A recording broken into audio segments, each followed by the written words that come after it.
Sasa ni muda wa kuwapa kuku wetu wa kienyeji antibiotiki ya asili. Haya niliyoyashika hapa ni majani ya papai. Majani ya papai yana antibiotiki ya asili, yana vitamin A, yana vitamin C pamoja na vitamin E.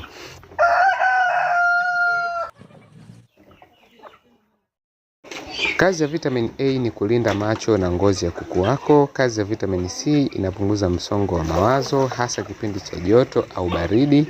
Na vitamin E inaongeza rutuba kwenye mayai. Yaani kuku wako wakitaga mayai yanakuwa na uwezo mkubwa wa kuanguliwa. Lakini vile vile majani ya papai yana antibiotiki ya asili ambayo inawasaidia kuku kupambana na magonjwa kama kideri na mafua ya kuku.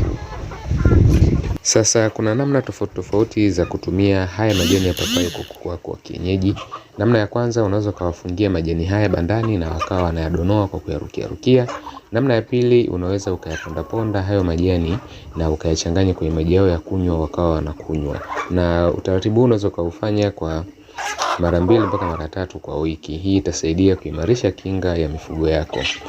Kwenye video zijazo nitakuandalia package nzima ya mmea wa mpapai kuanzia majani, tunda lenyewe mpaka mbegu na umuhimu wake katika ufugaji wa kuku wa kienyeji. Kama ni mara yako ya kwanza kutazama video hizi za Rashi Poultry Farm, mimi ni Hamisa Rashidi. Kwenye channel hii tunajifunza mambo mbalimbali kuhusiana na ufugaji wa kuku wa kienyeji. Hivyo nakusihi ubonyeze button iliyoandikwa subscribe na kisha uwashe kengele. Lakini pia kama video hii imekufaa, usisahau kulike na kushare na wafugaji wengine. Hapa Rashi Poultry Farm tunafuga kwa maarifa, tunazalisha kwa faida.